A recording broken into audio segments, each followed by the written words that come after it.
The life of a punter is often unrewarding, and never more so than in games like this. Arkansas State is coming into a juiced Ohio State team off of a huge win over Notre Dame as 44-point underdogs. The stories circulating around this game were which is more likely, Ohio State putting up 70 points or holding Arkansas State to 0 points. They were outclassed on offense. They were outclassed on defense. There was only one area where Arkansas State could take an advantage: special teams. This is the game in the life of a punter.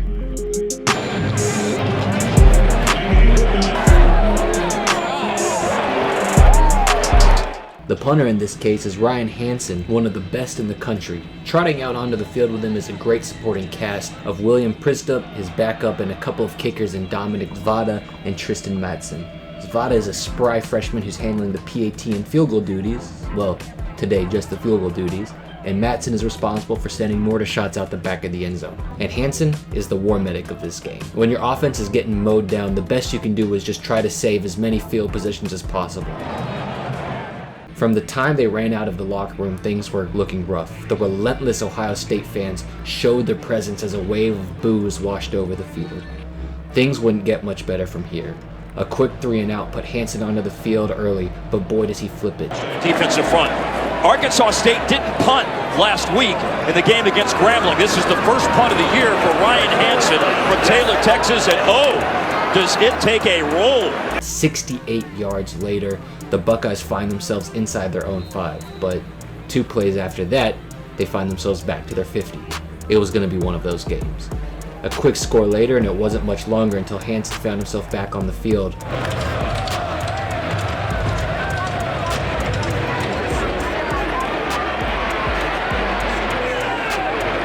And it appeared that when it rains, it pours.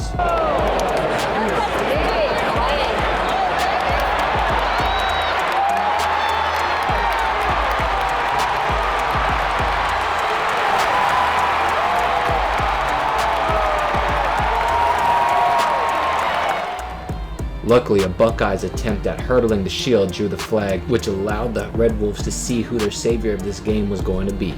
Let me reintroduce you to Dominic Zvada, also known as the entirety of the points scored this game by the Red Wolves. While it would be a sloppy game regardless, Zvada made the end result much less painful to look at than it could have been. Madsen blasted the ball out of the back of the end zone, and Ohio State grabbed it and put it back in the other side. It was the cycle of a game like this. Then Hanson would be back on the field. 3 drives, 3 punts, 1 flag that gave them 1 field goal that otherwise might not have come around. But at this point, most of their offensive yards had come off a flag, so they had to take what they could get. Hanson's damage control plan was playing out brilliantly, but try as they might, they couldn't seem to get the defensive stop that they needed. Another offensive drive that stalled out later, and Zvada found himself putting up 3 more points for the Wolves, bringing the score to 17-6.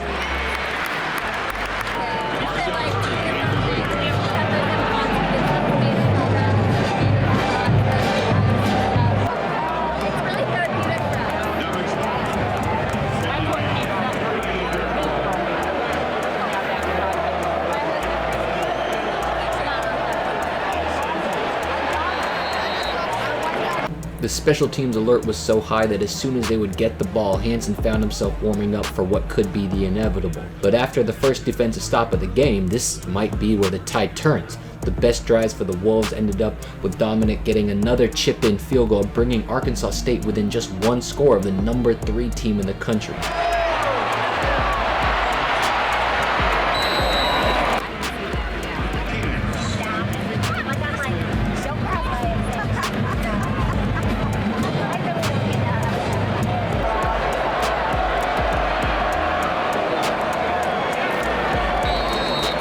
This glimmer of hope was short-lived. 3 plays later, Ohio State found themselves back in the end zone for a 24-9 lead. Arkansas was able to stall out the half from there, going into the locker room from their own 3-yard line after being put there by Mirko, who was himself having quite a solid day.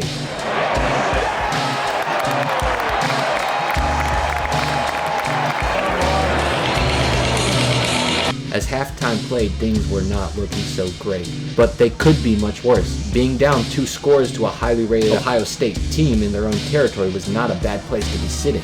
Meanwhile, the specialists for Arkansas State were doing more than just humming along, but pulling their entire team towards a win if they would just lighten the load a bit.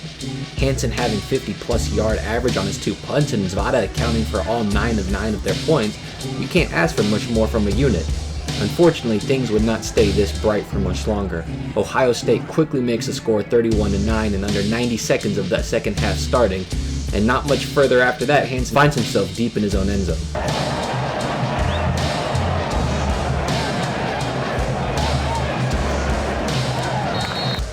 A beautiful punt puts them back across the 50, but this would do little to slow the Ohio State team as they would score, kick the ball off, and a short time after that, Hanson found himself back on the field, now 38-9.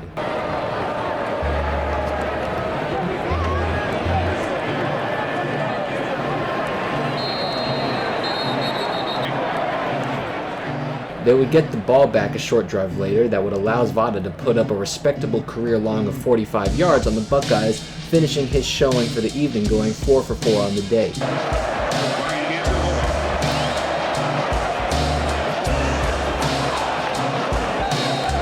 This would not stop the Ohio State onslaught though, as they would put up one more touchdown on them in the third, locking this game scoring at 45-12. The fourth quarter was the unfortunate punter land. A miserable, thankless time of the game where both teams have conceded to try not to score anymore unless the other one does, where the intent is just to try to run the clock out and let the backups get reps when they can.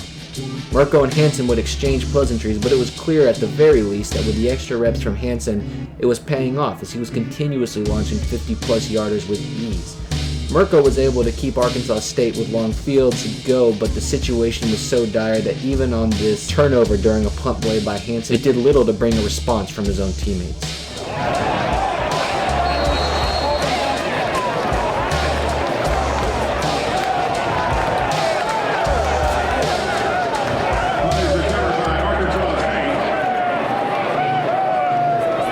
The Arkansas specialists had themselves a heck of a game. 4 for 4 on field goals with a 51.6 yard average on punting from Hanson is going above and beyond what you would ever ask for from specialists. But at the end of the game, it didn't make the bitter taste of defeat any sweeter.